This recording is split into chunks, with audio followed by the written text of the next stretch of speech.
علیکم، میں امداد سمرو ایک بار پھر بینچ بن گیا ہوا ہے. بینچ پر تو میں بھی بیٹھا ہوا ہوں، میں بھی اسلام آباد میں ہوں. سپریم کورٹ نے بینچ بنا دیا ہوا ہے. جس جگہ پر میں ہوں یہاں پر آس پاس چاروں طرف بندر پھر رہے ہیں، بڑے خوبصورت ہیں، چھوٹے بڑے، کوئی 4 5 6 7، کبھی ادھر سے کبھی ادھر سے. تو ماحول بڑا مزیدار ہے اسلام آباد کا. ہم رات پہنچے تھے صورتحال جانچنے کے لیے، دیکھنے کے لیے کیا ہو رہا ہے. آج عمران خان صاحب کو ضمانتیں بھی مل گئی ہوئی ہیں. دہشت گردی کے جو مقدمات ان کے اوپر بنائے گئے تھے اسلام آباد کے جوڈیشل کمپلیکس پر حملے کے، عدالت میں آج وہ پیش ہوئے اسلام آباد ہائی کورٹ میں. اور آج لاؤ لشکر کے ساتھ پیش نہیں ہوئے تھے، بڑا معصوم بن کر عدالت کو بتانا چاہ رہے تھے کہ جی میرے ساتھ کیا ہوا. میں جوڈیشل کمپلیکس پہنچا تھا، مجھے اندر داخل نہیں ہونے دیا گیا، اور پھر آج مجھے سیکیورٹی میرے سے واپس لے لی گئی ہے. میں بطور پرائم منسٹر جو مجھے سیکیورٹی درکار ہوتی ہے یا جو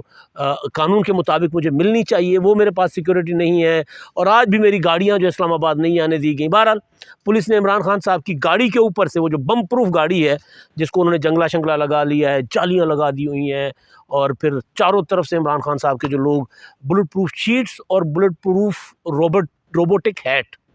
وہ کہتے ہیں نا ذرا ڈبہ، وہ جو گھونگھٹ جس کو میں کہتا ہوں، آہنی گھونگھٹ، وہ گھونگھٹ کی آڑ میں دل بر سے والا سین جو ہوتا ہے. عمران خان صاحب گھونگھٹ پہن کر عدالت میں پہنچے ہوئے تھے اور بتا رہے تھے کہ جی میری جان کو خطرہ ہے، اور حکومت نے میرے سے جو ساری سیکیورٹی واپس لے لی ہوئی ہے. حکومت کہہ رہی ہے کہ آج بھی، میں کل سن رہا تھا جو عامر میر صاحب ہیں نگران وزیر اطلاعات، وہ بتا رہے تھے 136 سے ایسے زیادہ جو ہے وہ پولیس کے، پنجاب پولیس کے جوان جو ہے یا نفری جو ہے عمران خان صاحب کی حفاظت پر مامور ہے، ان کی ڈیوٹی دیتی ہے. یسر رضا گیلانی بھی سابق وزیر اعظم ہے، ان کے ساتھ میرا خیال ہے ایک پولیس موبائل ہوتی ہے، 11 12 جو ہے وہ پولیس کے اپنا نفری ہوتی ہے ٹوٹل ان کے ساتھ موو کرتی ہے. راجہ پرویز اشرف آج کل اسپیکر ہیں لیکن وہ بھی سابق وزیر اعظم ہے. جب وہ اپنا بطور سابق وزیر اعظم موو کر رہے ہوتے تو ان کے ساتھ بھی بس ایک ہوٹر والا موٹر سائیکل والا ہوتا تھا اور ایک آدھ اپنا پولیس کی ایک آدھی موبائل ہوتی تھی. اس طرح وہ اپنا رہے تھے. لیکن عمران خان صاحب کیونکہ پارٹی کے سربراہ بھی ہیں اور ان کو سیکیورٹی تھریٹس بھی ہیں، تو لہٰذا انہوں نے اپنی ذاتی سیکیورٹی بھی بہت رکھی ہوئی ہے. انہوں نے خیبر پختونخوا کی اور گلگت بلتستان کی اور اے جے کے کی پولیس کو بھی انگیج کیا ہوا تھا، اور پنجاب کی پولیس تو ان کے ساتھ ویسے بھی تھی. اب اے جے کے اور گلگت بلتستان کی پولیس کو تو کہہ دیا گیا ہے کہ جی وہ پنجاب کی حدود میں نہیں آ سکتی کسی کی سیکیورٹی کے لیے. یہاں پر سیکیورٹی ان کو، چاہے وہ وہاں کے وزیر اعلیٰ ہوں، چاہے وہاں کے گورنر ہوں، چاہے وہاں کے صدر ہوں، چاہے اے جے کے وزیر اعظم ہوں، ان کو سیکیورٹی یہاں پرووائڈ کر دی جائے گی. پنجاب آئیں گے، وفاقی دارالحکومت آئیں گے، سندھ جائیں گے، جہاں جائیں گے ان کو سیکیورٹی دے دی جائے گی. کیونکہ عمران خان صاحب نے ان کا پولیٹیکل یوز کیا تھا، ان کو سیاسی طور پر استعمال کیا تھا. تو آج بڑا معصوم بن رہے تھے عمران خان صاحب عدالت میں. سیکیورٹی کی حد تک تو عمران خان صاحب کے کنسرن جو ہے اس کو دیکھا جانا چاہیے، مگر کیا وہ سیکیورٹی عدالتوں کے اوپر روب جمانے کے لیے عمران خان استعمال کریں تو وہ ٹھیک ہے؟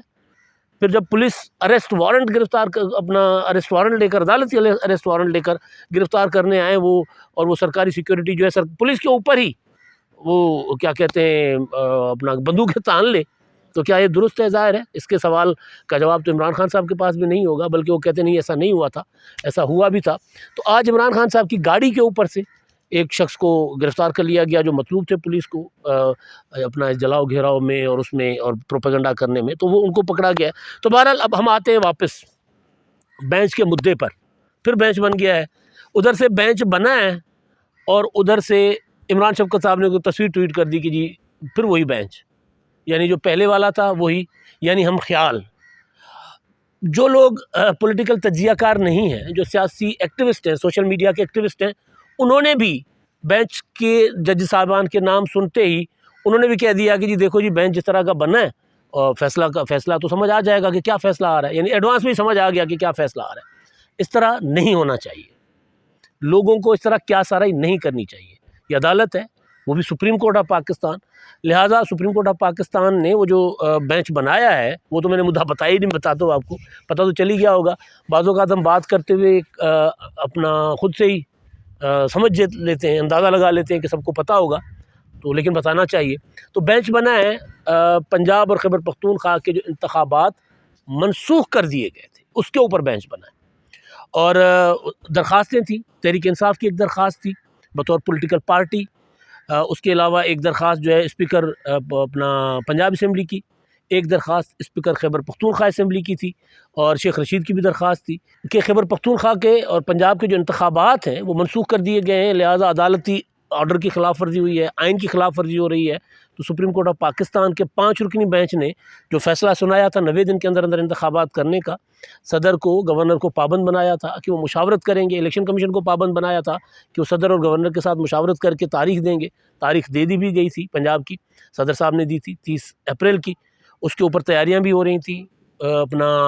کاغذات نامزدگی بھی جمع ہو گئے، الیکشن کیمپین بھی شروع ہو گئی تھی، امیدواروں کا جو ہے وہ کیا ہوتا ہے انٹرویوز کرنے کے لیے تمام پولیٹیکل پارٹیز نے اپنا پارلیمنٹ بورڈز بھی بنا لیے ہوئے تھے، ٹکٹ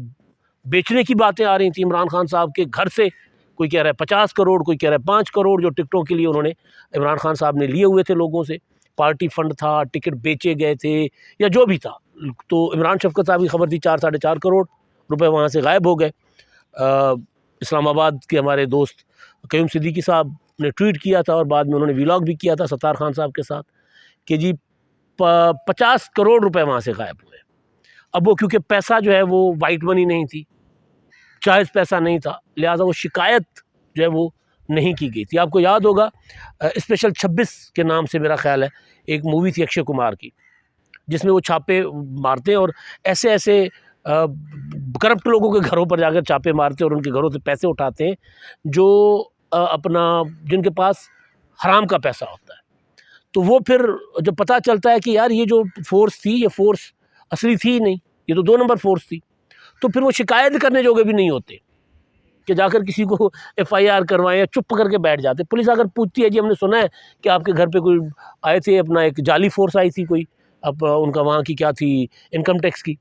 تو وہ کہتے نہیں جی ہمارے گھر تو کچھ نہیں ہوا، حالانکہ کروڑوں اربوں روپے کے ڈاکہ ان کے گھر ڈل چکا ہوتا ہے، لیکن کیونکہ سارا کا سارا دھن جو ہوتا ہے وہ کالا ہوتا ہے، تو لہٰذا وہ شکایت کرنے جوگے بھی نہیں ہوتے اور اپنے منہ بیٹھ کر رو رہے ہوتے۔ تو ہو سکتا ہے مطلب جو خبریں ہیں وہ ٹھیک ہوں کہ عمران خان صاحب کے گھر جو پیسہ تھا وہ الیکشن کے لیے انہوں نے لوگوں سے ناجائز پیسہ اکٹھا کر کے رکھا ہوا تھا اور اس کے بعد وہ چوری ہو گیا، کوئی اٹھا کر لے گیا، اور پتہ نہیں وہ اپنا کوئی کہتا ہے جس دن پولیس نے ریڈ کیا تھا عمران خان صاحب کے گھر پر، چھاپا مارا تھا، دروازہ توڑا تھا، کوئی کہتا ہے اس دن سے غائب ہے، کوئی کہتا ہے نہیں اس سے پہلے سے غائب ہے، تھوڑے کر کے نکال لیے گئے پیسے، بہرحال جو بھی ہے۔ تو یہاں تک معاملہ پہنچ چکا ہوا تھا، الیکشن کی تیاریاں ساری تھیں، عمران خان صاحب نے الیکشن کے لیے ایک ریلی بھی نکالی تھی، اس کے بعد عمران خان صاحب نے مینار پاکستان پر جلسہ بھی کر دیا، وہ جلسہ تو انتخابات منسوخ ہونے کے بعد کیا، لیکن بہرحال وہ تحریک انصاف جو ہے وہ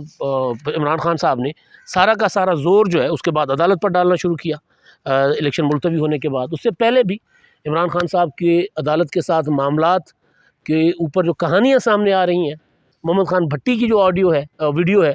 اس سے پہلے جسٹس مظہر علی اکبر نقوی صاحب کی پرویز الہی صاحب کے ساتھ جو گفتگو ہے، اور پھر کہانیاں یہ ہیں کہ ابھی اور کچھ آڈیو سامنے آنی ہیں آج کل میں، یہ بھی کہا جا رہا ہے، تو پتہ نہیں آتی ہے نہیں آتی، لیکن مطلب اتنا پتہ ہے کہ یہ بہت کچھ پڑا ہوا ہے، بہت بقول رانا ثناء اللہ صاحب کہ ایسی ویڈیوز بھی پڑی ہوئی ہیں کہ مطلب دیکھ کر اپنا دنگ رہ جائے۔ وہ تو عمران خان صاحب کے حوالے سے کہتے ہیں، لیکن اگر آف دا ریکارڈ بات کریں ہم سورسز سے، تو وہ یہ بتا رہے ہوتے ہیں کہ جی بہت کچھ ہے، عدالتی امور کے معاملے میں بہت کچھ ہے، اور اس پر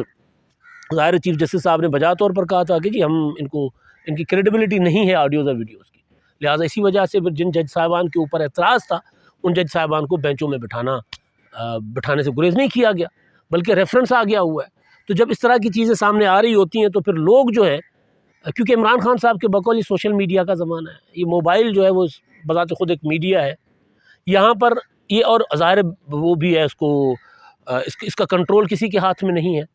زیادہ سے زیادہ FIA PTA والے کوئی چھوٹی موٹی کارروائی کر لیں گے، جس طرح ایک ٹاسک فورس بنا ہے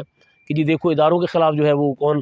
کیمپین چلا رہا ہے تو ان کے خلاف کارروائی کرے، تو کارروائی ہونے تک بہت کچھ ہو چکا ہوتا ہے، پلوں کے نیچے سے بہت سا پانی بہہ چکا ہوا ہوتا ہے، تو لہٰذا لوگ جو ہے باتیں کرتے ہیں، جتنے منہ اتنی باتیں، ہر طرف چیم گوئیاں ہوتی ہیں، ایک بینچ بنا اندر کارروائی کر رہا ہے تو باہر بینچوں پر تھڑوں پر بیٹھ کر لوگ گپ شپ کر رہے ہوتے ہیں، بتا رہے ہوتے ہیں کہ جی کس طرح فیصلہ آئے گا، کیا فیصلہ آئے گا۔ اب آج جو بینچ بنا ہے،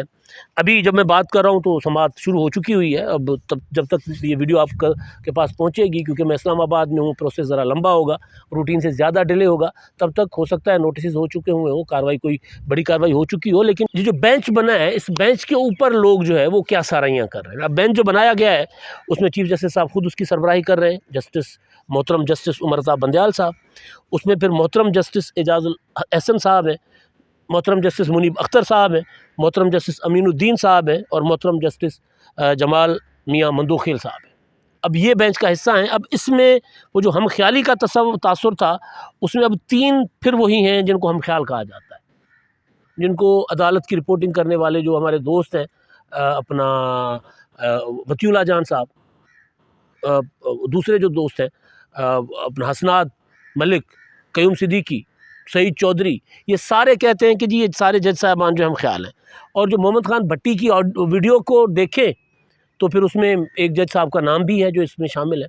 تو پھر لوگ کیا سارائیاں کر رہے ہیں۔ اچھا، اس میں ایک اور چیز کی گئی ہے کہ جو سینئر موسٹ ہے 3 جج صاحبان، قاضی فائز عیسیٰ صاحب،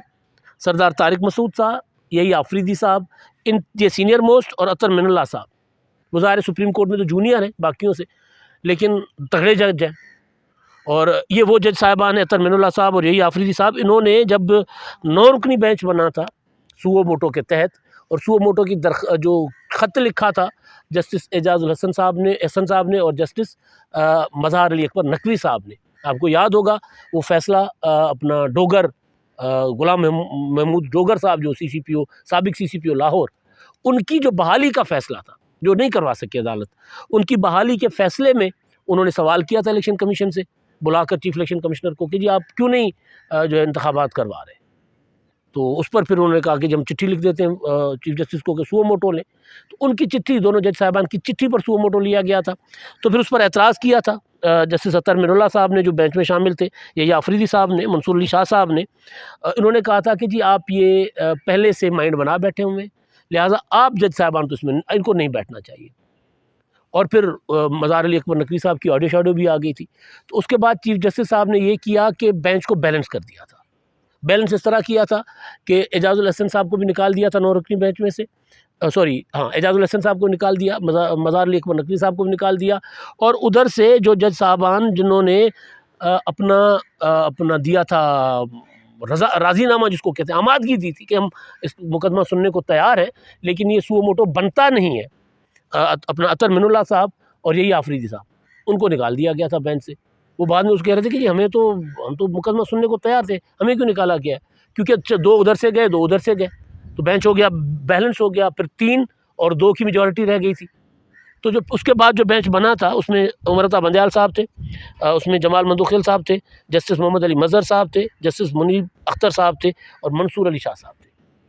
اب یہ اس میں بھی منصور علی شاہ صاحب اور مندوخیل صاحب کو نکال کر باقی 3 ہم خیال تھے، تو فیصلہ وہی آیا۔ انہوں نے تحفظات کا اظہار کیا، اعتراض کیا۔ منصور علی شاہ صاحب نے تو سوال اٹھایا کہ بھائی پہلے تو اس سوال پر کا جواب ڈھونڈیں کہ اسمبلی توڑی کیوں گئی ہے؟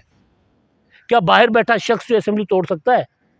اسمبلی توڑنے کے لیے جو پریشر تو نہیں تھا سی ایم کے اوپر، لیکن ان سوالات کو ایڈریس نہیں کیا گیا تھا، اور 90 دن کے اندر انتخابات کرنے کا آرڈر جاری کر دیا گیا تھا۔ الیکشن کمیشن نے اس پر کام کرنا شروع کر دیا، اور فائنلی اداروں نے، جس میں وزارت خزانہ، وزارت دفاع، وزارت داخلہ اور لاہور ہائی کورٹ، انہوں نے الیکشن کمیشن کے ساتھ مطلوبہ تعاون کرنے سے انکار کر دیا تھا۔ لاہور ہائی کورٹ نے آروز دینے سے انکار کر دیا، خزانے نے پیسہ دینے سے انکار کر دیا، دفاع نے فوج دینے سے انکار کر دیا، داخلہ نے باقی سیکورٹی دینے سے انکار کر دیا۔ تو پھر الیکشن کمیشن نے فیصلہ کر لیا 20، 21، 22 تاریخ کو 3 دن اجلاس کر کے کہ جی ہم نہیں کر سکتے، لہٰذا انتخابات 8 اکتوبر کو عام انتخابات کے ساتھ ہی ہوں گے پنجاب اور KPK کے۔ تو اب یہ معاملات دوبارہ ایک ایسا بینچ بنایا گیا ہے جو اگر اس معاملے میں کسی بھی قسم کا آرڈر دیتا ہے تو بحران ہی بحران، کیونکہ یہ جو بحران ہوا ہے، یہ بحران ہوا ہے سپریم کورٹ کے ایک فیصلے سے، تشریح سے ہے، جو انہوں نے آرٹیکل 63A کے ذریعے کر کے حمزہ شہباز کے 25 ووٹ غائب کر دیے تھے، جو حمزہ شہباز کو منرف ارکان PTI نے دیے تھے، وہ ووٹ غائب کر دیے۔ تو اس کے بعد ہم دوبارہ انتخابات کی طرف جانا پڑا، پھر پرویز الہی صاحب کو منتخب کیا، عدالت نے منتخب کیا عدالت کے فیصلے کے ذریعے، اور اس کے بعد پرویز الہی نے اسمبلی توڑ دی تھی۔ تو جو بحران ہے سپریم کورٹ کے فیصلے کے ذریعے ہوا ہے۔ اب فیصلہ جو بھی آتا ہے، میں پہلے دن سے بات کر رہا ہوں کہ سیاسی معاملہ ہے، سیاسی معاملات میں عدالت مداخلت کرے گی، عدالت کوئی بڑا فیصلہ دے گی تو بحران حل نہیں ہوگا، بحران مزید سنگین ہوگا۔ اور دوسری چیز یہ کہ پارلیمنٹ بھی ان سیشن ہے، جوائنٹ سیشن چل رہا ہے پارلیمنٹ کا، اور پارلیمنٹ کا جوائنٹ سیشن اس نیت سے بلایا گیا ہے کہ جو جوڈیشل ایکٹیویزم ہے اس کو کاؤنٹر کیا جائے۔ اب 2 بڑے ادارے آمنے سامنے، آج سپریم کورٹ بیٹھ گئی ہے، پارلیمنٹ کا جوائنٹ سیشن بھی ہے، اس میں بحثہ بحثی ہوگی، تو 2 بڑے ادارے ایوان صدر اور ایوان وزیر اعظم آمنے سامنے ہو چکے ہوں گے، سپریم کورٹ اور پارلیمنٹ کے درمیان سرد جنگ شروع ہو گئی ہے. یہ سرد جنگ جو ہے نا بڑے محاذ میں بھی تبدیل ہو سکتی ہے. اب دیکھتے سپریم کورٹ آج کیا کرتی ہے اور پارلیمنٹ سے کیا جواب آتا ہے. اب تک کے لیے اتنا ہی. اللہ حافظ.